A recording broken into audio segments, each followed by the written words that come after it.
Jadi sebelum saya membawa firman, saya memberi kesempatan untuk jemaat memilih. Saya ada 450 jokes. Okey. Saya mau kamu pilih satu nombor cepat. Oh, apa tu? Okey, 40.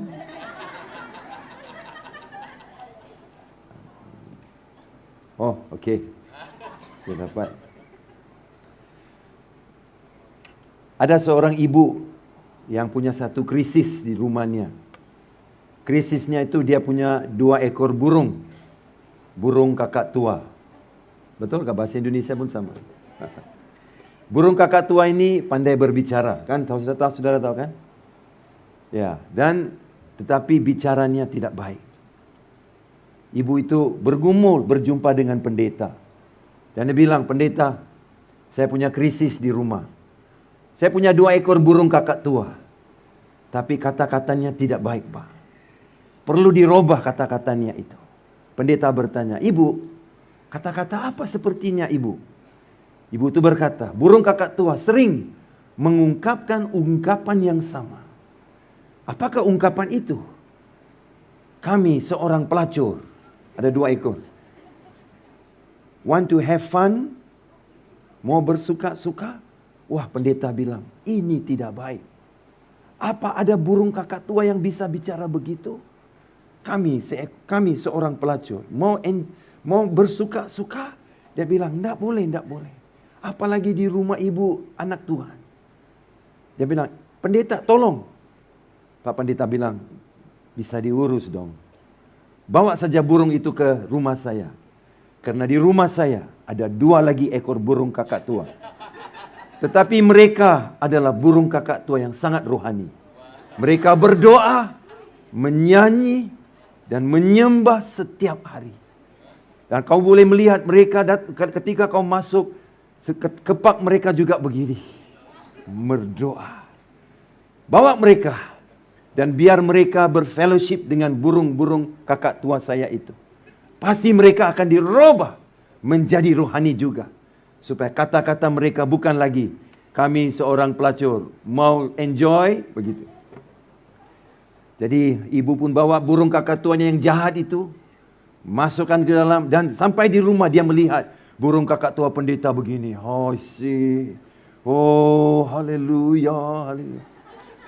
Masuk 2 burung kakak tua ke dalam sangkarnya. Dan mereka pun mengulang ungkapan yang mereka ulang di rumah dia itu. "Kami 2 orang pelacur, mau enjoy." Tiba-tiba burung kakak tua pendeta itu berkata, "Berhenti berdoa. Tuhan sudah menjawab doa kita." Ada yang tidak paham cerita saya. Saya kebetulan, siapa yang pilih nombor 40 tadi? Oh, kebetulan cerita itu ada kaitan dengan khotbah hari ini. Apa sih khotbahnya itu? Mungkin di gereja kita tidak ada pelayanan mengubah burung kakak tua. Tidak ada pelayanan macam itu. Di mana burung kakak tua yang jahat bisa dirubah. Tapi kita ada pelayanan yang bisa merubah seorang manusia. Bukan pelayanan yang merubah burung kakak tua, tapi yang merubah manusia. Apa yang kita rayakan pagi hari ini, pelayan yang begitu ramai. Kemarin di ibadah bahasa Inggris jam 5 juga penuh seperti ini. Nanti bahasa Inggris, Mandarin, Hokkien, Tamil, semua merayakan pelayan kita. Tapi sebagai seorang pelayan bukan senang. Saudara seorang pelayan, tapi ada ramai yang belum lagi melayani dan punya kerinduan mau melayani. Khotbah hari ini adalah untuk mendorong saudara. Bukan melakukan sesuatu yang mustahil seperti menukar seekor burung kakak tua.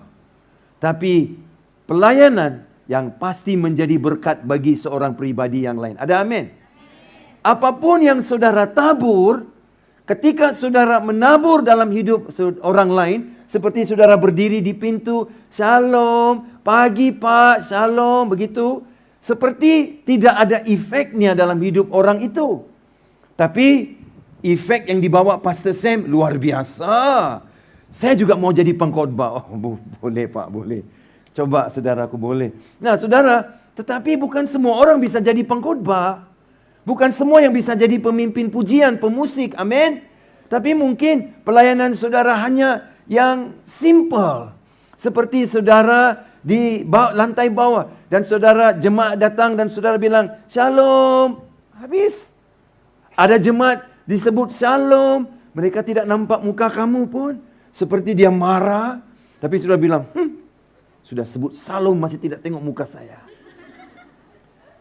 Tapi saudara jangan pikir dia tidak dengar. Mungkin seperti benih shalom itu seperti tidak ada efek. Percayalah, kasih pelayanan saudara itu ada efek di mata Tuhan.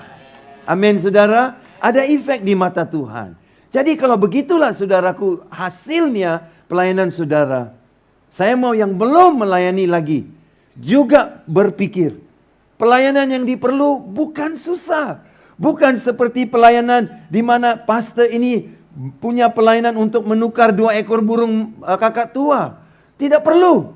Pelayanannya simple karena perubahannya dikuasai Tuhan dan kita hanya mengalir bila Tuhan menyuruh kita mengalir. Hasilnya di tangan Tuhan. Jangan kita lihat hasilnya. Seperti sekarang sedang saya berkhotbah ada yang macam ini. Ada yang macam ini? Ada yang macam ini? Saya tidak terkesan. Itu kenapa? Sebab yang saya sampaikan adalah firman yang menciptakan langit dan bumi, cakrawala dan semua ciptaan di dalam dunia dijadikan mengikut firman Tuhan. Saya sampaikan firman itu. Pasti firman itu tidak akan kembali kosong. Pasti akan merubah hidup saudara. Sungguh pun dia begini saudaraku. Awas, pasti ada sesuatu yang akan saudara alami tidak lama lagi. Firman itu akan masuk dan mula merubah hidup saudara. Saya sampaikan saja. Saya tidak bilang, apa kau buat itu? Facebook kah? Tidak. Biar saja. Tuhan perhatikan semuanya. Hidup saya hanya setia melayani firman. Hasilnya adalah di tangan Bapa yang baik. Amin. Ada hari-hari sebagai pelayan, saya kecewa. Atau saya dikecewakan. Siapa di sini pernah kecewa karena dalam pelayanan? Lambaikan tangan. Pernah kecewa ketika melayani dalam hidup saudara? Lambai tangan. Wow, gereja ini luar biasa. Oh. Siapa pastornya? Siapa pastornya itu? Wow, gereja yang luar biasa ada 5 orang yang lambai tangan. Yang lain belum pernah kecewa. Wow. Thank you Jesus. Wow. Hebat kau orang ni. Hui. Sekali lagi. Berhenti menipu. Sekali lagi saudara. Jujur. Kita semua pernah kecewa. Ya, thank you. Tapi dalam proses pelayanan tidak senang. Sebab itu pagi ini saya bawa satu firman yang saya mau pakai untuk mendorong semua pelayan dan semua yang belum melayani dan berpikir mau melayani. Supaya jangan saudara rasa, wah susah untuk melayani. Karena Tuhan akan memampukan saudara. Melayani sebagai seorang pemenang. Bagaimana kita bisa melayani sebagai pemenang? Itu judul khotbah. Mari kita berdoa. Tuhan Bapa yang baik, berkatilah firman yang kami dengar. Biar ada kebenaran yang meledak lewat firman-Mu. Ada perwahyuan yang dahsyat. Yang sakit akan sembuh. Yang lemah jadi kuat. Yang takut jadi berani. Yang remuk jiwanya dihiburkan. Karena firman-Mu tidak kembali kosong. Ini kepercayaan kami di dalam nama Tuhan Yesus. Amin. Saya lupa bertambah lagi satu. Yang tidur bertobat. Tidak. Oke. Wahyu pasal 2 ayat 1 hingga 7. Nah, kalau saya bagi judul yang lain bagi khotbah saya mungkin pilih judul ini. Betapa gugur para pahlawan. Ini adalah ungkapan Raja Daud dalam 2 Samuel pasal 1. Ketika Raja Saul dan juga Jonathan, saudaranya, mereka tewas di dalam medan peperangan. ketika dibunuh oleh tentera Filistin, dan ungkapan yang dipakai oleh Raja Daud pada hari itu adalah, oh betapa gugur para pelawan. Kenapa? Pahlawan itu siapa? Raja Saul, Raja Israel, dan Yonatan anaknya Raja Saul. Mereka gugur di medan pertempuran, saudaraku. Dan ratapan hati Raja Daud adalah, oh betapa gugur para pahlawan. Ini judul khotbah saya kalau saya mau tukar dari judul tadi. Bagaimana melayani sebagai pemenang. Tapi saya mau lebih positif sikit lah. Tetapi kalau kita lihat dari Wahyu pasal 2. Sebenarnya gereja yang kita akan kupas hari ini adalah gereja yang ada satu masalah yang Yesus tunjuk kepada mereka. Apa masalah gereja itu? Mereka seperti gereja yang hebat, tapi seperti mereka tewas. Kita lihat, nama gereja itu Gereja Efesus. Paulus menulis surat Efesus kepada jemaat Efesus dalam tahun selepas Masehi 60 atau sekitar 62 dalam abad yang pertama. Selama 3 bulan Paulus mengunjungi rumah ibadah di situ di mana? Di Efesus. Dan mengajar dengan berani. Oleh pemberitaannya, ia berusaha meyakinkan mereka tentang kerajaan Allah. Tetapi ada masalah. Beberapa orang yang tegar hatinya, mereka tidak mau diyakinkan. Malahan mengumpat jalan Tuhan. Jalan Tuhan itu pengajaran tentang Yesus. Di depan orang banyak. Karena itu Paulus meninggalkan mereka dan memisahkan murid-muridnya dari mereka. Dan setiap hari berbicara di ruang kuliah Tiranus. Paulus bilang, oke, orang tolak saya sewa ruang ibadah Tiranus, saya mengajar firman di sana. Apa hasilnya? Ini hasilnya. Hal itu dilakukan berapa lama? 2 tahun. Paulus mengajar firman di Efesus. Sehingga semua penduduk Asia, bila saya baca ini, Paulus khotbah 2 tahun, seluruh penduduk Asia, apa yang terjadi? Mendengar firman Tuhan, baik orang Yahudi maupun orang Yunani. Saudara tahu berapa lama saya sudah melayani Tuhan di Pulau Pinang? Saya melayani di Kuala Lumpur juga ada, di US juga ada. Tapi paling banyak masa saya melayani di Pulau Pinang. Saya melayani mungkin 34 tahun. Jumlahnya 36 tahun jumlah pelayanan. Tapi 34 tahun saya melayani di Pulau Pinang. Saya tidak boleh membuat ungkapan seperti ini. Sam melakukan ini 34 tahun lamanya. Sehingga semua penduduk Pulau Pinang mendengar firman Tuhan. I cannot say that. Saya tidak boleh membuat ungkapan seperti ini. Tapi Paulus hanya 2 tahun. Seluruh penduduk Asia. Penduduk Asia itu di mana? Adakah seluruh penduduk Asia itu Jepang, Korea, saudaraku, Indonesia? Nah, Asia ini adalah Asia kecil di mana kawasan yang dikenali sebagai Turki hari ini. So berarti Paulus mengajar firman 2 tahun di Efesus.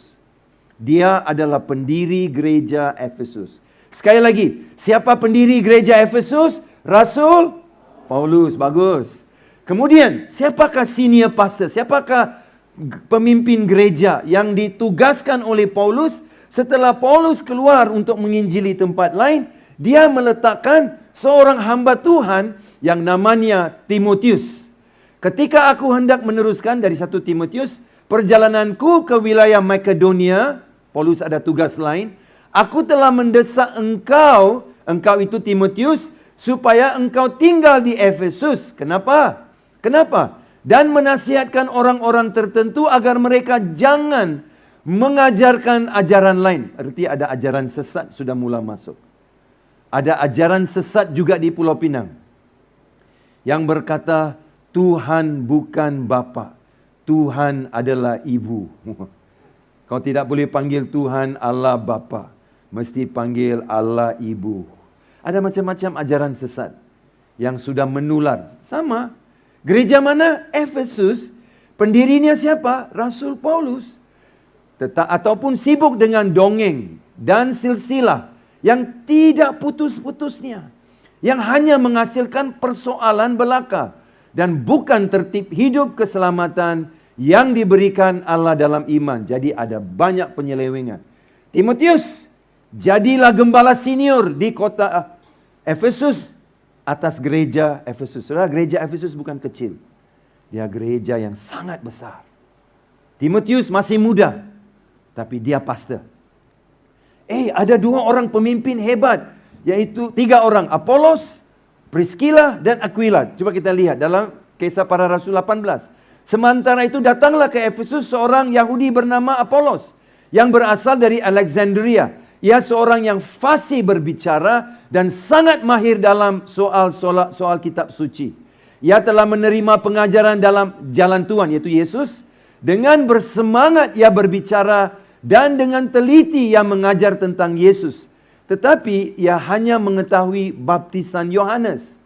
Ia mulai mengajar dengan berani di rumah ibadah. Tetapi setelah Priscilla dan Aquila, yaitu pemimpin di gereja Efesus, mendengarnya, mereka membawa dia ke rumah mereka dan dengan teliti menjelaskan jalan Tuhan. Sebab dengan tak jemu-jemu, Apolos membantah orang-orang Yahudi di muka umum dan membuktikan dari kitab suci, Yesus adalah Mesias. Kenapa saya baca semua ayat ini? Gereja Efesus ada 5 pemimpin hebat. Pendirinya, Paulus. Senior pastornya, Timotius. Penatuannya, Priscilla dan Aquila. Dan penginjil dan guru di sana, Apolos. Ada 5 pemimpin hebat yang membangun iman jemaat, yang memberkati jemaat di sana. Paulus bukan pemimpin pengkhotbah yang seperti berjiwa karismatik. Mungkin lebih tenang caranya Paulus berkhotbah. Sebab itu dia berkata, ketika aku membawa firman, aku datang dengan rasa takut dan gentar. Tapi Apolos lain, saudaraku. Apolos cara khotbah dia, wow. Semua orang mau pergi mendengar Apolos berkhotbah. Semua suka Apolos. Kami mau dengar Apolos. Siapa pengkhotbah hari ini? Pak Apolos, ayo gedung yang penuh, saudaraku. Sampai stadium pun tidak cukup orang mau dengar. Habis itu saudaraku selfie dengan Apolos. Tidak ada selfie. Sebab semua orang mau dengar. Sebab khotbahnya, wow. Dia adalah orang yang membuktikan dari firman siapa Yesus Mesias. 5 pemimpin hebat, tetapi apa yang terjadi kepada gereja Efesus? Wahyu pasal 2 ayat 4. Kisah sedih gereja Efesus. Efesus ditulis tahun 60 selepas Masihi. Buku Wahyu yang sekarang saya baca, saudara, ditulis 95 selepas Masihi. Berarti 35 tahun sudah berlalu. Dan Yesus berbicara kepada gereja Efesus. Dia berkata begini, namun demikian, aku mencelamu kerana satu perkara. Kamu telah meninggalkan kasihmu yang pertama. Semua pelayan, berapa lama kamu sudah melayani Tuhan? Di gereja EPCC, di gereja kampung kamu, di gereja di tempat kamu melayani dulu? Berapa lama? 10 tahun? 20 tahun? 30 tahun mungkin? Mungkin ada di sini pastor, mungkin ada pelawat, seorang pemimpin gereja. Selamat datang, Tuhan Yesus memberkati kalau pertama kali hadir di sini. Berapa lama sudah melayani? Berapa lama sudah menjadi pelayan Tuhan? 40 tahun? Saudara, ada satu bahayanya. Dari waktu mereka bermula, ketika gereja itu menerima surat daripada Rasul Paulus, sampai hari ini buku Wahyu, 35 tahun berlalu. Something happened to their ministry. Sesuatu terjadi kepada pelayanan mereka. Mereka meninggalkan kasih pertama. Dengar baik-baik. Mereka tidak hilang. Mereka tinggalkan. Ada beda loh, saudara. Di antara kamu hilang dan kamu tinggalkan. Apa bedanya itu? Apa bedanya kamu tinggalkan? Pernah saudara macam pagi tadi, saya sudah keburuan ke gereja, mau turun ke kereta, mobil, saudaraku, tapi kunci mobil saudaraku masih di rumah. Meninggalkan. Bukan saya lupa, bukan saya hilang, tapi saya telah meninggalkannya di rumah. Bisa nggak saudaraku mobil itu bergerak? Nggak bisa. Kenapa tidak mungkin kereta itu bergerak? Sebab perlu kuncinya. Apakah kita semua seperti itu? Kalau dicari akar umbi masalahnya, mereka meninggalkan. Bukan hilang. Belum hilang. Tapi meninggalkan kasih pertama. So what is the kasih pertama? Apa itu kasih pertama? Oke, kita lihat. Yesus memberi solusi bagi mereka. Solusinya apa? Ini solusinya. Sebab itu, satu, ingatlah betapa dalamnya engkau telah jatuh. Kedua, bertobatlah. Dan ketiga, lakukanlah lagi apa yang semula engkau lakukan. Jika tidak demikian, aku akan datang kepadamu dan aku akan mengambil kaki dianmu dari tempatnya jikalau engkau tidak bertobat. Dua kali ada perkataan bertobat. Apa itu arti solusi yang diberi Yesus kepada gereja ini? Apa masalah mereka? Hilang. Bukan hilang, meninggalkan kasih pertama. Apa solusinya? 3 solusi. 1, ingat. 2, bertobat. 3, lakukan lagi. Saudara, saya boleh mengasihi khotbah lebih daripada saya mengasihi Yesus. Saya boleh mengasihi memimpin pujian lebih daripada mengasihi Yesus. Saya boleh mengasihi gereja saya lebih daripada mengasihi Yesus. Saya boleh mengasihi kerja saya lebih dari mengasihi Yesus. Saya boleh mengasihi pelayanan saya lebih dari mengasihi Yesus. Ini masalah gereja Efesus. Mereka telah meninggalkan kasih pertama mereka. Bukan hilang. Belum hilang. Meninggalkan. Oke. Itulah gaya gereja ini. Seperti pahlawan yang sudah gugur. Tapi gereja hebat. Gereja yang terbesar di seluruh kota Efesus. Ada 5 pemimpin hebat. Rasul Paulus,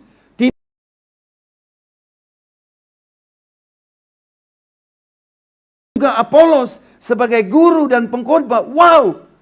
Tapi apa yang sudah jadi? Apakah mungkin ini terjadi kepada kita? Mungkin. Bisa saudara. Kalau kita meninggalkan kasih pertama. Apa itu kasih pertama? Nanti saya ajar saudara.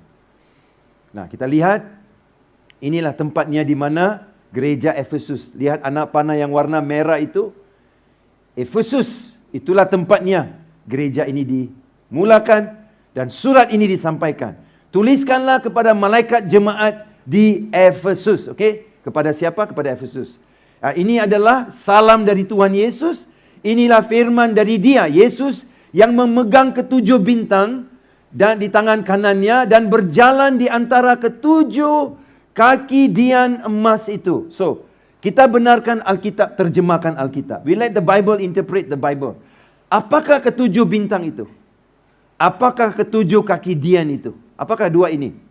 Tidak susah. Kalau saudara baca Wahyu pasal pertama, ayat 20. Alkitab menjelaskan apa itu ketujuh bintang. Yang di tangan kanan Yesus. Ketujuh bintang adalah 7 malaikat yang menaungi 7 gereja. Mana 7 gereja itu? Nah, 7 gereja itu di 7 kota yang saya tunjuk di dalam peta ini.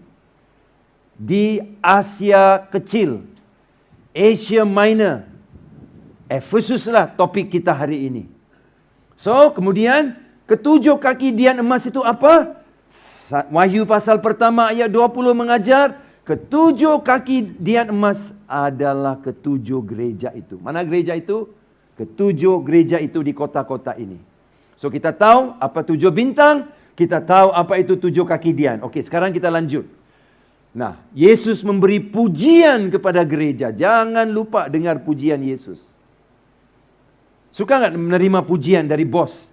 Bilang, kamu rajin. Wah, thank you bos. Kamu luar biasa. Wah, kamu diberi kenaikan gaji. Oh, syukur, haleluya. Kamu diberi bonus 2 bulan di bulan Desember ini. Bonus 2 bulan. Kalau gaji 5,000. Haleluya. Amin. Haleluya. Hanya baris ini yang bilang amin. Bapa, ingatlah amin mereka. Haleluya. Wah, kuat sekali amin mereka. Yang lain semua? Mustahil. Mustahil. Mustahil lah bagi kamu. Tidak percaya. Wahai kau yang tidak ada iman. Hanya baris ini yang beriman. Amin. Mereka dengar begitu khotbah. 2 bulan. Amin, pastor. Amin. Aku mau ke Korea. Holiday, pastor. Wah, puji Tuhan. Saya sering di airport. Saya jumpa jemaat kita di airport. Kemana? Balik ke Indonesia? Enggak, pastor. Cuti. Kemana? Oh, ke Bali. Wow. Kemana cutinya? Ke Bangkok. Wow, saya bilang. Jemaat EPCC loh. Dari sidang kita ini. Bukan bahasa Inggris, ha?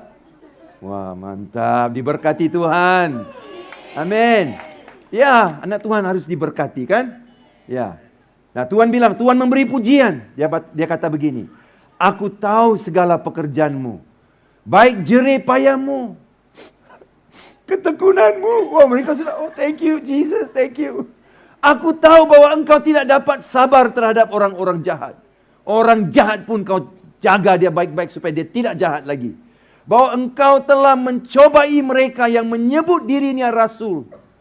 Yang coba-coba jadi rasul padahal tetapi yang sebenarnya tidak demikian. Bahwa engkau telah mendapati mereka pendusta. Jadi kalau ada guru-guru sesat pun mereka cari dan mereka coba bongkar siapa mereka. Dan engkau tetap sabar. Wow. Sabar inilah paling susah kan? Wah, sabar itu susah, saudara. Kalau traffic jam di Pulau Pinang mau sabar, saudara. Oh, saudaraku. Kalau pemandu Grab itu pelan, saudaraku. Dia dengar lagu, dia pandu pelan. It's now or never. Wah. Kau bilang, Pak Grab, cepat Pak. Susah mau sabar. Tapi, jemaat di Efesus panjang sabar, tetap sabar. Dan menderita oleh kerana namaku. Dan engkau tidak mengenal lelah. Melayani. Saya mau kita menghargai. Semua marshal yang menjaga trafik di bawah tadi kan.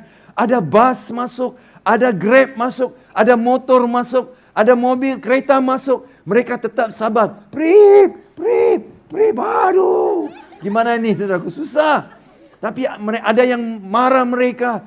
Saudaraku, bila mereka naik ke atas ke gedung untuk beribadah bersama, peluk, basah kuyup baju mereka. Tapi tetap menyembah melayani Tuhan. Wow.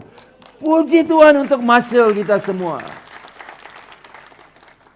Ada yang macam Putri Lilin. Panas. Panas. Oh, pastor. 1 minggu saja aku di sini. Panas, pastor. Boleh mau tukar pelayanan, pastor. Boleh jadi pengkhotbah enggak, pastor? Hoi. Saya pernah pergi ke Korea dulu untuk pelayanan. Dan bila saya sampai di mall, saya dibawa ke mall selepas pelayanan. Dan saya terkejut. Orang yang kontrol trafik di mall itu adalah cewek yang sangat cantik, saudara. Penuh dengan make upnya semua. Bajunya, wow, cantik. Semua ikut, saudara. Tidak ada yang lawan, saudara. Semua ikut. Dia bilang, wah, yes, miss. Wah, yes. Can I go now? Cannot. Oh, it's okay. Wah, saudaraku, tertib semuanya, saudara. Karena cewek dia yang jaga trafik. Sudah luar biasa cantik, saudara. Saya pun heran, saya bilang, mana mungkin ini bisa terjadi di Malaysia, saudaraku. Ada cewek-cewek saudaraku yang berdiri di Queens Bay Mall. Hey, Pring, mari sini. Yes, puan. Aku dah berani, saudara. Bahaya. Tetapi mereka, wah, tertib semua. Tapi puji Tuhan, ada marshal kita yang melayani. Mereka melayani tidak mengenal lelah, saudara. Luar biasa marshal kita semua. Termasuk semua pelayan lain yang jaga kamera. Nanti kamera pula kecil bilang, pastor tidak sebut kamera. Dia kasih off itu kamera, take. Bisa, jangan. Nah, yang jaga sound, yang jaga semua saudara, media, penyambut tetamu. Tepuk tangan, mereka tidak merasa lelah melayani. Tapi saya mau bagi tahu kalian semua, kita harus hati-hati. Yesus berkata, semua perbuatan mereka baik. Satu lagi yang baik, ayat 6, saya lompat ya. Tetapi ini yang ada padamu, yaitu engkau membenci segala perbuatan pengikut-pengikut Nikolaus yang juga ku benci. Siapa pengikut Nikolaus itu ada banyak teori. Tetapi perkataan Niko itu adalah Nike. Kau tahu kau pakai kasut Nike. Niko dan dalam bahasa Yunani adalah Nike. Apa itu arti Nike? Yang pakai kasut Nike? Pakai tanpa tidak tahu apa maksudnya. Nike berarti dewa kemenangan. Kau tahu? Yes. Dewa kemenangan. Karena itu menjadi dewa yang disembah dalam larian Olimpik untuk menjadi jago. Jadi Niko itu adalah pemenang. Laos itu artinya orang ramai. Jadi ada sekumpulan orang yang menggelar dirinya sebagai jago di atas semua orang, yang mengenal rahasia Tuhan. Kau mau mendengar rahasia Tuhan, mesti melalui kami, pengikut-pengikut Nikolaus begitu. Jadi mereka membawa perpecahan, mereka meremehkan siapa Tuhan, padahal mereka meninggikan diri mereka. Tuhan Yesus benci mereka.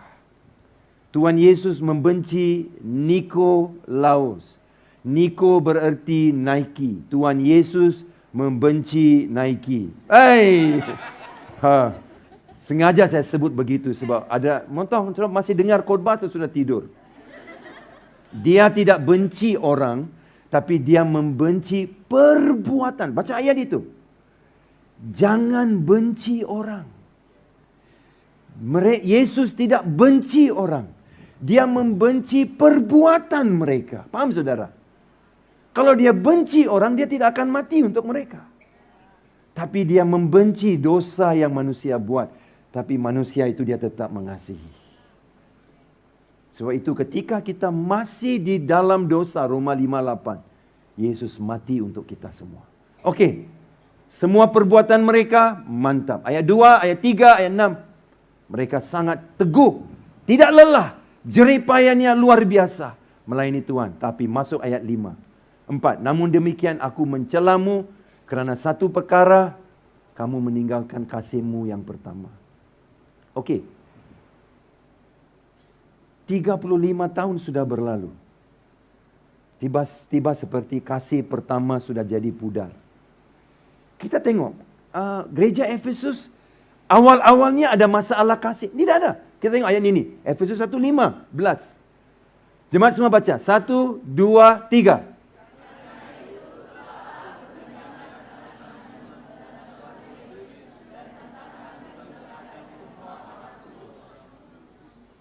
Paulus mendengar tentang kasih jemaat Efesus kepada semua orang kudus. Tapi kenapa dalam 35 tahun ke depan Yesus berkata, kau sudah meninggalkan kasih pertama kau. 35 tahun ke belakang, Paulus menulis bilang, aku mendengar, aku tersentuh kasihmu kepada orang kudus. 35 tahun ke depan, saudaraku, adalah you left the first love. Kamu telah meninggalkan kasihmu yang pertama. Dua penting. Meninggalkan bukan hilang. Meninggalkan berarti, kalau ini handphone saya tertinggal di rumah, Dan keluar dari rumah, dan saya pikir, aduh, handphone di rumah. Saya tidak hilang, saya tahu handphone di rumah. Saya belum hilang, saya tahu dia di rumah. Tapi dalam kesibukan, dalam keburuan, saya meninggalkan apa yang perlu di rumah. Apa yang perlu dalam hidup saudara untuk jadi pelayan? Kasih. Mereka meninggalkan kasih pertama. Okey. Kasih, love, agapeo, pertama. Pertama itu adalah proton dalam bahasa Yunani. Macam kereta proton. Siapa yang memandu kereta proton? Kereta kamu ada dalam Bible. Adakah? Yang pandu Toyota Cross. Oh, Cross. My eyes is on the cross. Wah, ada kan Toyota Cross? Rohani banget, saudara. Salibnya, wow. Mataku di atas salib, saudara. Nah, saudara, proton berarti yang pertama. Apa itu? Bukan saja kasih, tahu. Tapi kasih proton. Kamu yang kecewa hanya ada kereta proton. Jangan takutlah, it's okay. At least kereta you ada dalam Bible, proton. Kenapa dia sebut kasih proton? Bukan saja kasih. Ada sebabnya. Coba kita lihat ayat ini. Akulah pokok anggur dan kamulah ranting-rantingnya. Barang siapa tinggal di dalam aku dan aku di dalam dia, berbuah banyak. Sebab di luar aku, kamu tidak dapat buat apa-apa. Dengar sini. Siapa penulisnya? Yohanes. Yohanes adalah orang yang sama yang tulis ini. Wahyu. Wahyu pasal 2, seluruh buku Wahyu penulisnya siapa? Yohanes. Siapa yang tulis ini? Yohanes. Seperti Yohanes tahu, ungkapan Yesus, saudaraku, di atas ruang atas ketika Yesus di upper room, Yesus berbicara kepada murid-muridnya tentang pohon anggur, kamulah ranting-rantingnya. Pernahkah saudara melihat ada pohon tapi rantingnya terpisah daripada pohon anggur itu? Ada pohon durian, saudaraku, rantingnya terpisah daripada pokok durian itu. Dan buahnya tergantung tapi rantingnya terapung-apung tepinya. Saudara pernah melihat? Kalau nampak pokok macam itu, lari secepat mungkin.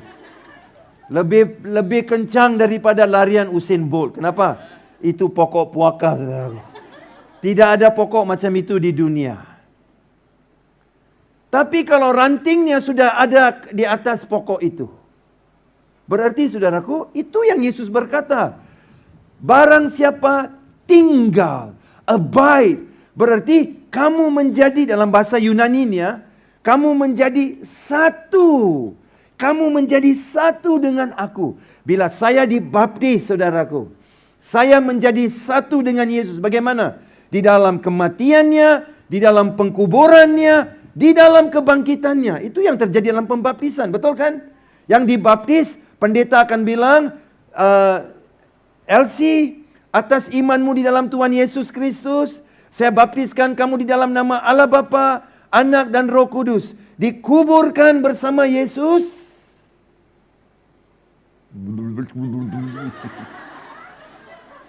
Takkanlah saya akan tinggalkan Elsie di sana.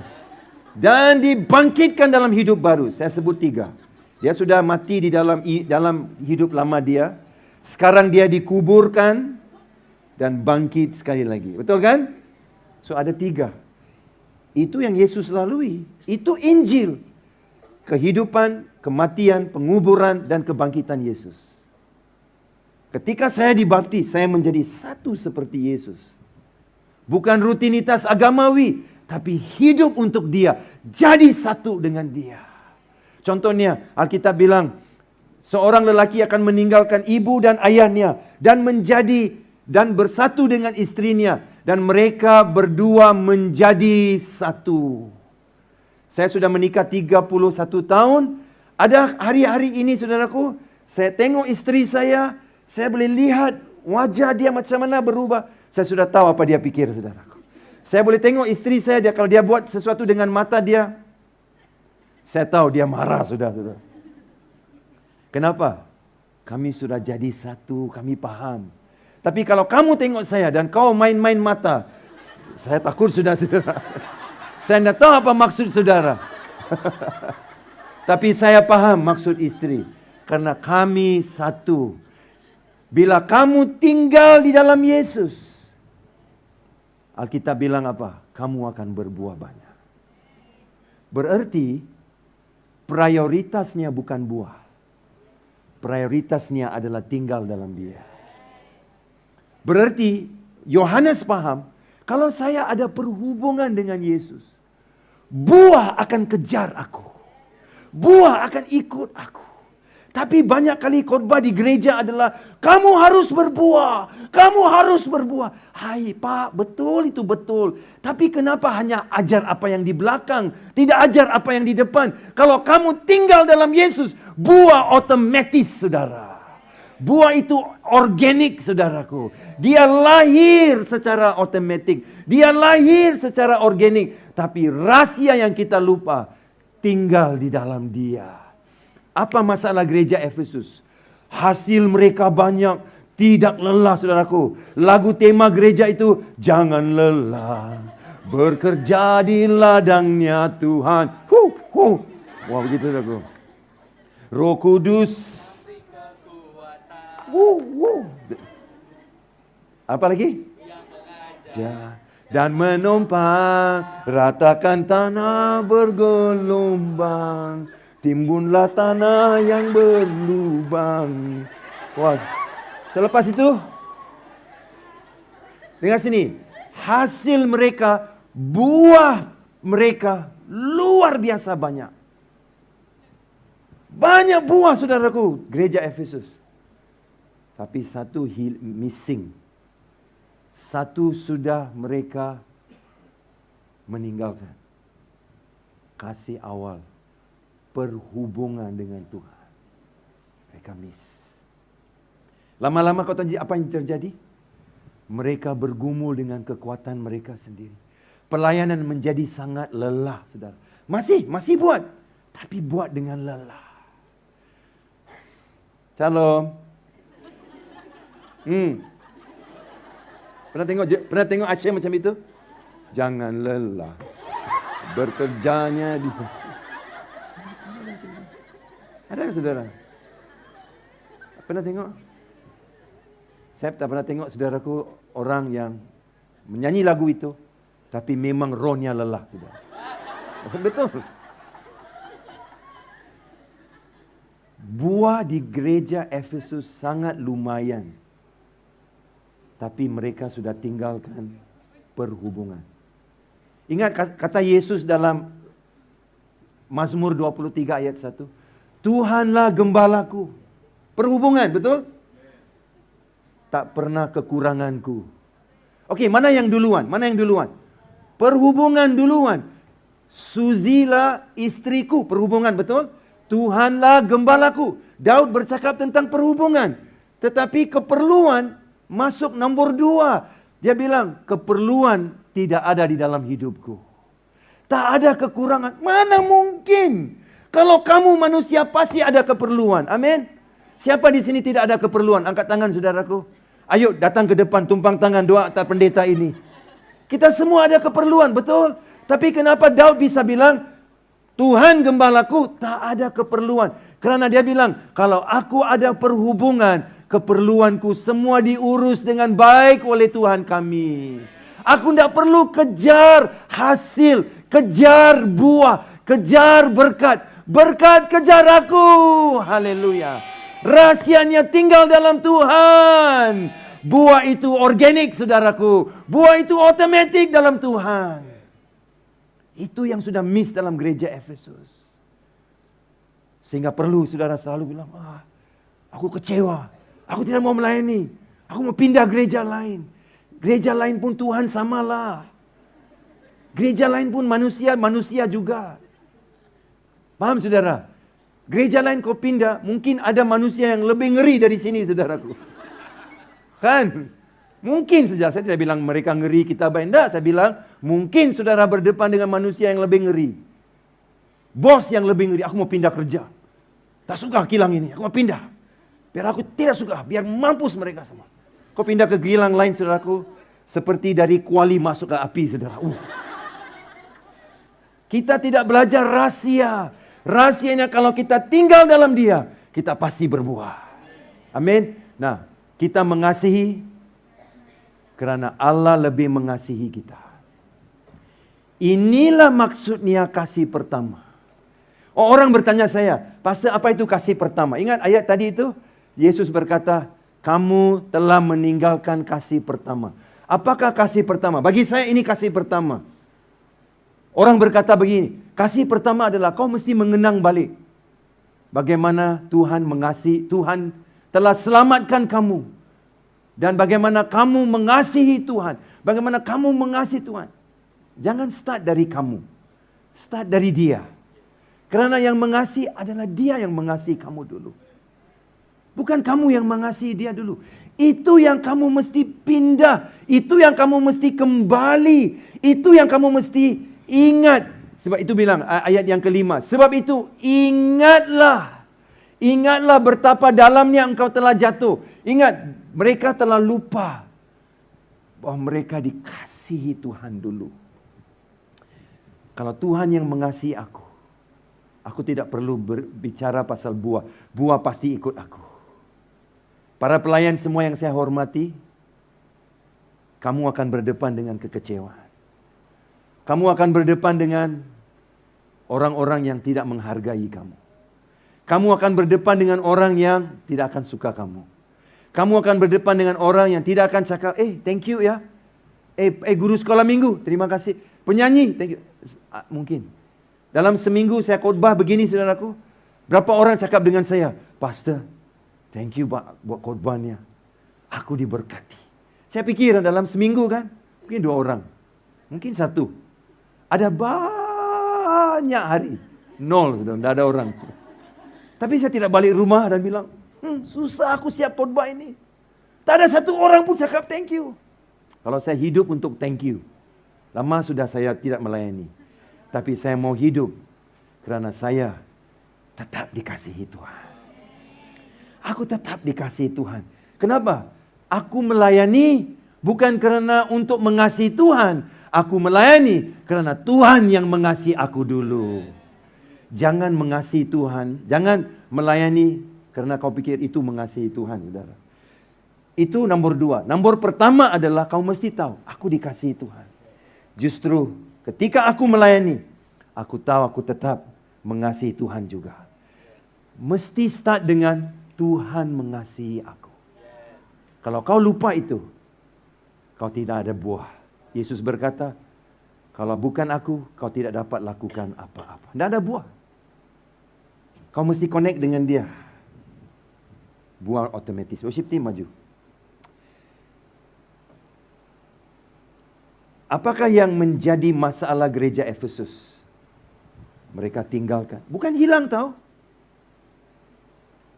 Kalau saya hilang handphone ini, saya pikir, wow, tadi di shopping mall. Saya sedang buat kerja dan ada handphone di atas meja. Aduh. Kembali ke tempat itu. Tidak ada phone. Itu hilang. Tapi ketika aku sudah di dalam kereta, sudah dalam ke tempat kerja dan masih di rumah, keluar dari rumah, aduh, aku telah meninggalkan. I know, saya pasti dia di rumah. Bukan seperti di mall, tidak tahu di tangan siapa. Hilang. Ini masalahnya. Kita tahu tentang kasih. Dan kita pikir, kasih bermula dengan berapa banyak saya mengasihi Tuhan. Tolong jangan. You akan gagal. Start bagaimana? Berapa banyak aku dikasihi Tuhan. Selalu mengenal begini, aku dikasihi Tuhan. Ada pemusik yang lebih hebat dari kamu. Dan orang berkata, you are cool bro. Bro, kau ini hebat. Tapi kau sudah lama melayani, orang tak pernah cakap kau cool pun. Aku dikasihi Tuhan. Aku dikasihi Tuhan. Itu yang penting. It's okay. It's okay. Orang tidak senyum dengan saya. It's okay. Aku dikasihi Tuhan. Terimalah dan taulah, ingatlah berapa banyak saudara dikasihi Tuhan. Dia bilang, bertobatlah. Bertobat itu apa? Jangan punya pikiran yang salah. Pikiran yang salah. Bertobat itu adalah meta. Meta berarti change, ubah. Sekarang Facebook sudah jadi meta kan? Apa itu arti meta? Meta berarti change, tukar. Jadi, sekarang saudaraku, tukar. Meta, tukar. Noeo berarti tukar pemikiranmu. Hai, aku selalu menunggu untuk dipuji, disanjungi, diberi layanan. Tapi it's okay, aku sudah dikasihi Tuhan. Saya bertobat. Ketiga saudaraku, dan dia bilang, dan lakukanlah apa yang semula engkau lakukan. Nah, ini yang susah. Apakah yang semula yang engkau lakukan? Saya pikir begini, ini terjemahan saya.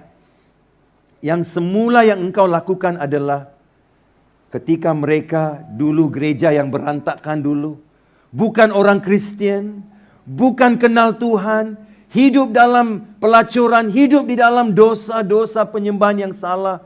Tapi sekarang mereka kembali melihat salib dan kuasa salib dalam hidup mereka. Itu mereka sudah tinggalkan. Kembali kepada itu. Buah akan ikut kamu. Sebab itu tiap kali kita buat perjamuan kudus, apa yang kita buat saudara? Kita melihat dan mengingat salib itu.